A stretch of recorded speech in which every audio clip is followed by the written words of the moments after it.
Attendez, je vais vous montrer quelque chose. Attendez, regardez. Alors, attention. Ça vient. Tac! Vous l'avez vu? Attendez, on va regarder de nouveau. Tadam! Padam! Padam! Allez, encore une fois. Oui, je m'amuse comme un petit fou avec ces montages. Tadam! Tadam! Tadam! Bon, allez, assez rigolé. Passons aux choses sérieuses, un peu plus touchantes. Pourquoi est-ce que je fais cette vidéo que j'avais envie de faire depuis au moins 5 ans, en tout cas. Oui, d'habitude, je commence les intros de ce genre de vidéos en disant « Parmi les vidéos que je voulais faire depuis il y a 2, 3, 4, 5 ans, il y a celle-ci. » Alors, qui est ce mec sur ce pont? J'en ai aucune idée, mais j'avais envie de faire une vidéo sur lui parce qu'il m'inspire beaucoup.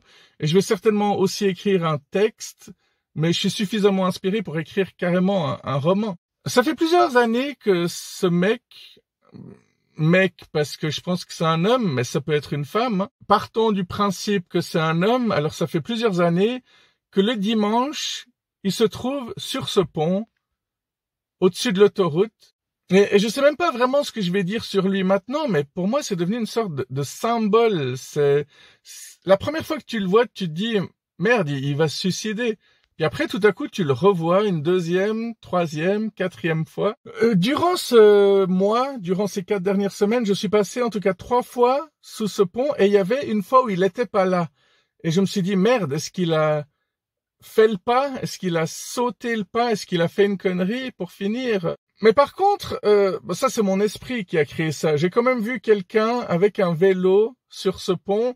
Alors du coup, voilà, c'est peut-être une fausse mémoire. Hein. Peut-être que c'était pas le même pont. Mais je me suis rassuré en me disant, ah bah ce gars il a quand même besoin de manger, donc il est en train de prendre son vélo pour aller s'acheter un sandwich ou je sais pas quoi. Alors c'est pas encore devenu une obsession, mais j'ai beaucoup de sympathie pour cette personne parce que bon, là, je vais avoir 1000 trucs à dire. Hein. Je vais essayer de pas faire une vidéo trop longue, même si c'est devenu un peu impossible hein, pour ceux qui me connaissaient. Déjà, ça me fait penser un peu au Petit Prince. Vous savez, dans le Petit Prince, il se passe plein de choses. Hein. Il apprivoise un renard, il demande de dessiner un mouton, le mec, il dessine une boîte, et puis le Petit Prince, il regarde dans la boîte, il dit « Ah tiens, il s'est endormi. » C'est mignon, c'est adorable tout ça. Mais un des trucs les plus marquants, c'est évidemment ces grandes personnes qui habitent sur d'autres planètes. Et vous vous souvenez forcément de l'ivrogne, hein? Le Petit Prince demande « Qu'est-ce que tu fais ?» L'ivrogne répond « Je bois. Pourquoi bois-tu?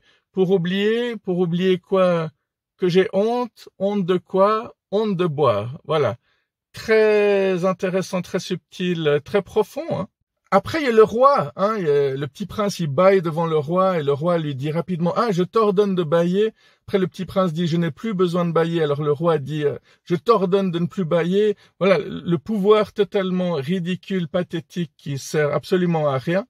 Mais il y a évidemment aussi cette allumeur de réverbère hein, qui dit tout le temps bonjour, bonsoir. Et au début, on comprend pas trop ce qui se passe. Et on découvre finalement que sa planète est tellement petite que tout ce qu'il fait, c'est allumer et éteindre son réverbère. Et ce personnage est le plus touchant, celui qui est le plus respecté par le petit prince, parce que c'est une grande personne qui ne s'occupe pas que de lui. En fait, il pense pas du tout à lui, il pense qu'à son réverbère. Et il y a comme ça peut-être des gens qui font des trucs inutiles pour qui j'ai un immense respect parce qu'ils croient en ce qu'ils font. Ce mec qui est sur son pont, il est sur ce pont tous les dimanches. Donc on ne sait pas s'il a perdu quelqu'un, s'il y a eu un accident à cet endroit précis, s'il a une copine qui s'est jetée, elle. On ne sait pas s'il vient rendre hommage, on ne sait pas s'il est dépressif. En tout cas, il a toujours son capuchon, donc on voit vraiment pas le visage. Mais quoi que vous en pensiez, je trouve que c'est beau. Ce qu'il fait, c'est quelque chose d'assez magnifique. Je sais pas, c'est comme ne pas avoir la main verte, mais de quand même décider un jour de t'occuper d'une plante et t'en occuper coûte que coûte, de l'arroser régulièrement. Ce serait comme t'occuper d'un animal et t'occuper nettement plus de lui que de toi-même. Peut-être qu'il y a des peintres, des artistes qui tous les jours ont mis une petite couleur sur un dessin, mais que le dessin, il a fallu plusieurs années pour qu'il soit terminé. Imagine qu'un jour, il décide de mettre que du vert, et le lendemain, il décide de ne mettre que du bleu, et troisième jour, il met que de l'orange. Il y a aussi ces personnes comme moi qui font des vidéos YouTube alors qu'ils n'ont pas de succès, mais ils aiment ce qu'ils font, alors ils continuent. Il y a certains musiciens qui ont fait une tonne d'albums, mais qui sont pas connus, mais qui continuent quand même de composer parce qu'ils adorent ça. Ils cherchent ni le succès, ni la gloire, ni le pouvoir. Parce que le pouvoir, c'est quoi? C'est juste pouvoir écraser les autres au final. Donc voilà, ce mec sur ce pont, à quoi est-ce qu'il pense? Est-ce qu'il pense? Est-ce qu'il médite? Est-ce qu'il observe? Est-ce qu'il observe attentivement chaque conducteur? Est-ce qu'il a vu que je le filmais? Est-ce qu'il a vu que j'ai moi-même mis ma vie en danger? Parce que c'est pas très malin de filmer pendant que tu conduis. Je l'avais filmé il y a quelques années en arrière et je voulais enfin faire cette vidéo, mais je filme tellement de choses que j'ai pas réussi à retrouver et du coup je me dis peut-être que soit je l'ai effacé par mégarde, soit que je l'ai jamais filmé. Oui, parce que parmi les erreurs de débutants, ou qui peuvent même arriver aux meilleurs, hein, mais des fois, ça vous est jamais arrivé de vouloir filmer un truc, mais en fait, vous enclenchez la caméra au moment où vous appuyez sur stop. Ce qui fait qu'au moment où vous regardez le truc que vous avez filmé, vous voyez que la scène extraordinaire, vous l'avez loupé, mais par contre, vous avez réussi à filmer vos pieds et puis et une conversation qui était totalement privée, qui avait rien à faire là. Mais j'en reviens à ce mec sur ce pont. À quoi pense-t-il? À quoi rêve-t-il? Pourquoi fait-il ça?